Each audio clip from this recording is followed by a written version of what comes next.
정석에서는 삼각형과 삼각함수가 이렇게 나왔는데요. 사인 법칙이랑 코사인 법칙을 이렇게 그리고 수원을 통틀어 휘발성이 제일 강해요.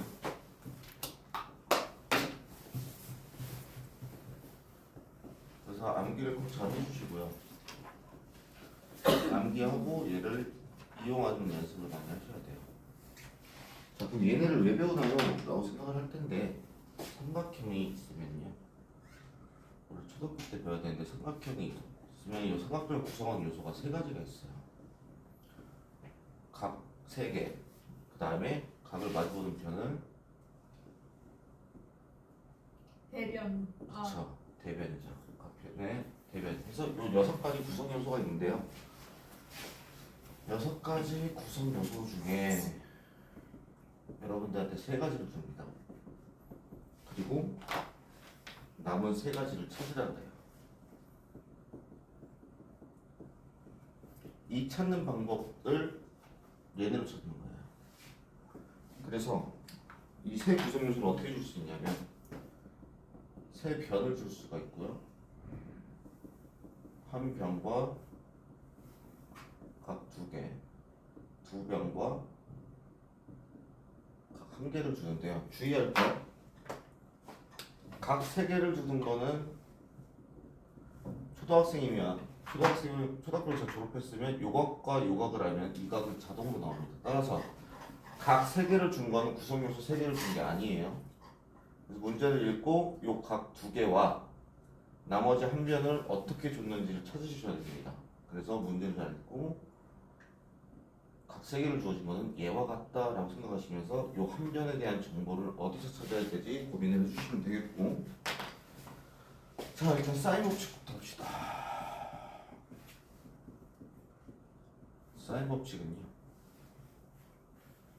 외접원이 있고요, 이 원에 대접하는 삼각형이 있어요. 이때 원의 중심이 있고 요 원주각을 세타라고 했을 때 얘도 몇 도겠어요? 세타죠. 그 중에서 원의 중심을 지나고 직각인 얘도 세타일 거예요. 그러면 A, B, C라고 하면 요 변의 길이를 A라고 볼 수 있고요. 요 변은 지름이니까 2R로 볼 수 있겠죠. 따라서 사인 C가요. 사인 A라고 할까? 사인 A가 이거분의 이거죠. 그래서 사인 법칙이 어떻게 나오냐? 사인 A분의 A와 사인 B분의 B와 사인 C분의 C가 같은데 그 값이 뭐로 같냐? 외접원의 지름과 같다. 이렇게 구할 수 있습니다. 그래서 각 하나와 변을 주어주고 각 2개가 주어졌을 때 얘를 구하는 법을 사인 법칙으로 구하시면 돼요. 그래서 예를 들면은 사인 법칙에 얘가 뭐가 있냐? 여기가 45도고요. 여기가 60도예요. 그리고 여기 3이라고 줬어요. 이걸 B라고 줬고요. 이때 외접원의 반지름과 B의 값을 구하시오 이렇게 나왔어요. 외접원의 반지름 쉽죠? 이 R은 사인 60도분의 3이니까요. 2분의 루트 3분의 3 해서 루트 3분의 6 2루트 3. 그래서 R은 루트 3인 걸 찾을 수가 있고요. 또 B는 어떻게 찾아요? 사인 60도분의 3과 사인 45도분의 B가 같으니까 3 곱하기 사인 45도 얘랑요 요게 같겠죠. 따라서 B는 3 곱하기 2분의 루트 2 곱하기 루트 3분의 2 해서 루트 3분의 3루트 2 유리화해 주시면은 루트 6. 그래서 얘가 루트 6이구나 이렇게 찾는데요. 이렇게 사인 법칙을 통해서 찾을 수도 있지만 우리가 알고 있는 삼각비를 이용하셔도 돼요. 여기서 수세발 딱 내리면 여기 얼마가 되겠어요?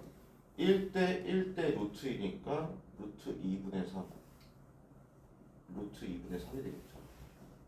그 다음에 1대 2대 루트 3이니까 얘가 루트 6분의 3 따라서 얘가 루트 6분의 6이다 이렇게 찾아주시면 돼요. 그래서 중상대비랑 삼각비를 이용할 수 있으면 얘가 최고고요. 제일 간단하게 얘를 이용이 안 된다 했을 때 얘네로 봐주시면 돼요. 그래서 일단 사인 법칙은 이렇게 외워주시고 번외편으로 어떻게까지 외워주시는 게 좋냐.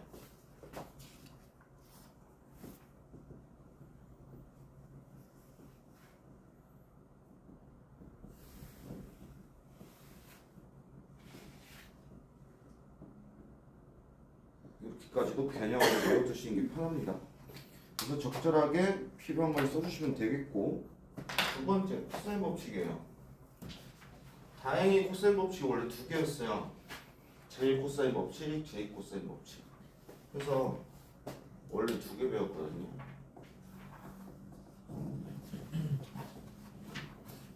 얘가요, A는 B 코사인 C 더하기 C 코사인 B.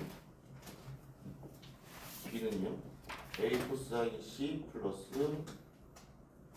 C 코사인 A. C는요, A 코사인 B 더하기 B 코사인 A. 이렇게 해서 얘네를 외워서 풀어놓고 J 코사인 법칙은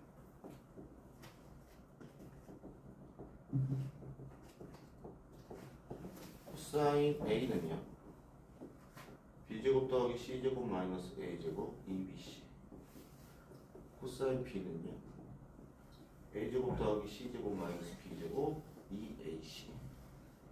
코사인 C는요, A제곱 더하기 B제곱 마이너스 C제곱 2AB. 이렇게 했는데 얘네가 사라졌어요. 왜 사라졌냐? 얘의 역할은요, 얘를 증명할 때밖에 사용되지가 않습니다. 그래서 얘네를 외우셔야 돼요. 얘네를 외우시되 이 형태도 외우셔야 되고, 이거보다는 좀 더 많이 쓰는 변형 형태인 A제곱은 B제곱 플러스 C제곱 마이너스 2BC 코사인 A. B제곱은 A제곱 더하기 C제곱 마이너스 2AC 코사인 B. C제곱은 A제곱 더하기 B제곱 마이너스 2AB 코사인 C인데요. 어떻게 외우시냐? A제곱을 구하래요. 그럼 A가 아닌 애들의 완전제곱식 꼴에다가 뒤에다 그 코사인 A를 곱해주시면 돼요. 그래서 이 코사인 법칙을 배우는 이유는 딱 하나입니다. 변의 길이로 각을 측정할 수 있는 유일한 방법이에요.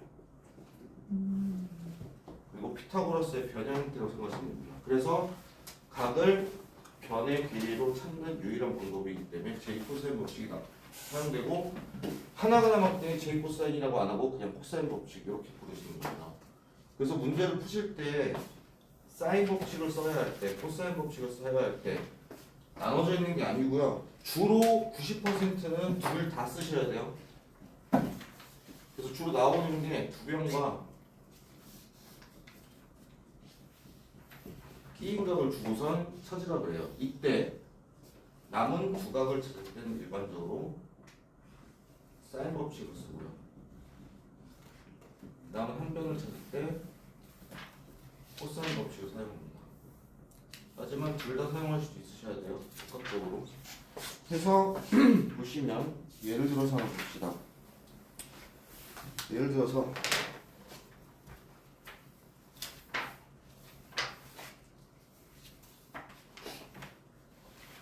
삼각형 A, B, C에서요. B가 8이고요. C가 4, A가 60도래요. 두 변과 끼인 각을 준 상태죠. 이때 A의 각과 각 B와 C의 크기를 구하래요. 자, 그럼 첫 번째 변 요거부터 구합시다. 예고할 때 뭐 쓴다? 코사인 법칙 씁니다. 그래서 A제곱은 B제곱 플러스 C제곱 마이너스 2BC 코사인 A니까 그대로 대입만 하시면 돼요. 64 더하기 16 마이너스 32 곱하기 2 하면 64 곱하기 코사인 60도 이게 되겠죠. 따라서 80 빼기 32가 돼서 48 이렇게 나옵니다. 따라서 A는 루트 48이고요. 4 루트 3이다. 이렇게 보여주시면 되고 이제 나머지 각 두 개 크기 구할 때는 뭐 쓴다? 사인 법칙 쓰시면 돼요. 자 어떻게 쓰냐? A를 찾았죠? 그럼 사인 A 분의 A는 4 루트 3분의 2분의 루트 3분의 4 루트 3이니까 8이구나. 그 뜻은 사인 B분의 B가 8이니까 B가 8이었죠. 사인 B는 1이다. B는 90도구나. 그럼 C는 자, 이 C 구할 때 여기서 또 사인 법칙 쓰실 필요 없어요. 60도, 90도는 자동으로 30도다. 이렇게 구해주시면 돼요. 그래서 변을 구할 때 일반적으로 코사인 쓰이고 각의 크기를 구할 때 사인 법칙이 사용된다. 여기까지만 잘 알아두시면 되겠고 문제는 얘를 가지고 이제 넓이를 구할 건데요. 넓이를 구하는 방법을 총망라해서 정리를 한번 해줄게요. 삼각형의 넓이 구하는 방식입니다.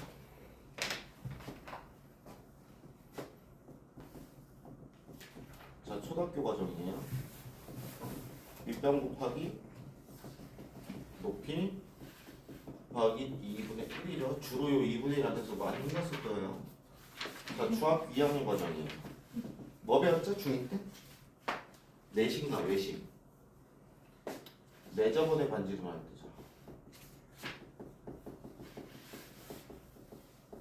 R이라고 하면 넓이는 2분의 1 R하고 세변의 길이의 합이었어요. 자, 중3 때입니다. 드디어 삼각비를 배워요. 그러면 삼각형이 이렇게 있고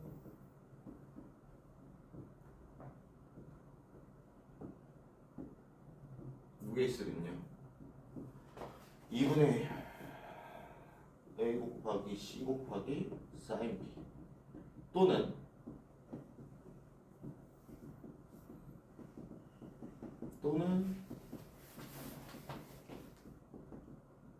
이렇게 보이죠. 자, 여기서 파생기가 누구예요? 정삼각형의 넓이 공식 4분의 루트 3 A제곱. 한면의 길이를 A라고 했을 때 정삼각형의 넓이는 4분의 루트 3 A제곱 이렇게 나옵니다. 그 다음에 고1 때는요 우리 많이 했죠? 좌표에서 사선 정리랑 신발끝. 그래서 좌표에서는 이렇게 구할 수 있고 드디어 고2로 올라와서 추가가 두 개가 돼요. 첫 번째 외접원의 반지름 할 때는 자, 외접원의 반지름을 알 때 넓이는 몇이냐? 외접원의 반지름에다 4를 곱한 게 분모고요. 각변에 곱을 곱하시면 돼요. 자, 얘는 어디서 나왔냐? 여기서 나왔어요. 자, 예를 들어서 얘를 볼게요. 2분의 1 AC sin B예요. 근데 우리 sin B 뭐였죠? 2R분의 B였죠. 2분의 1 곱하기 AC 곱하기 2R분의 B가 돼서 4R분의 ABC구나. 이렇게 돼요. 그래서 중3 내용으로 추가되는 게 A입니다. 외접원의 반지름을. 자, 마지막 얘는 그냥 외우시면 돼요. 증명도 필요 없고 활용만 하시면 되는데 헤론의 공식이에요. 헤론. 자, 각 변의 길이가 A, B, C고 주로 얘는 언제 쓰냐? 변의 길이가 자연수일 때 씁니다. 자연수가 아닐 때는 굉장히 좀 복잡해서 잘 안 쓰고요. 자, 각 변의 길이의 합을 2로 나눈 것을 K라고 하면요. 넓이는 K, K-A, K-B, K-C 이렇게 구하시면 끝나요. 이걸 증명해보면 정삼각형으로 가볼게요. 한 면의 길이가 2루트 5인 정삼각형이라고 할게요. 여기로 가보시면 4분의 루트 3 곱하기 20 하면 5루트 3이 나와요. 자, 그럼 헤론의 공식으로 가보면 얘네 세 개 다 더한 걸 2로 나눈 K는 3루트 5입니다. 얘는 3루트 5 곱하기 루트 5 곱하기 루트 5 곱하기 루트 5 해서 5루트 3 해서 바로 나오게 돼요. 3루트가 이쪽으로 있어. 아니요. 5루트 3, 5루트 3 해가지고 요거는 다 외우셔야 돼요. 그 다음에 중학교 3학년 때 배웠던 거 넓이 구하는 법 사각형 요 길이가 A고 요 길이가 B면 이 넓이는 2분의 1 AB 사인 세타 요거 그 평행사변형일 때 요게 세타고 요게 A고 요게 B면 AB 사인 세타 라는 것까지도 알고 계시면 11장 내용이 끝납니다. 해서 11장 이제 문제를 좀 풀어보시면 되겠고요. 생각보다 계산이 좀 복잡해요. 그래서 이거 연습 좀 잘 해주셔야 되는데 문제는 얘는 언제 여러분들 시험을 볼 거냐? 이렇게 기발됩니다. 대략 6개월 뒤에요. 6개월 뒤면 얘네를 까먹을까 안 까먹을까? 까먹어요. 까먹죠. 그래서 다시 할 거예요. 근데 지금은 연습부터 미리 좀 해놓으시는 게 좋을 거예요. 그래서 문제를 좀 풀어보시면 되겠고 예제 유제부터 먼저 푸시고 연습 문제로 넘어가시면 되겠습니다. 그래서 문제 푸시고 오늘은 요 문제 풀고 딴 거 안 해요. 어차피 종강이랑 할 수가 없어요. 그럼 저희 일은 안 켜요? 내일이요? 당연히 쉬죠. 네, 맞죠. 내일 오시면 여기 문 닫혀 있을 거예요. 7층, 8층, 9층 다.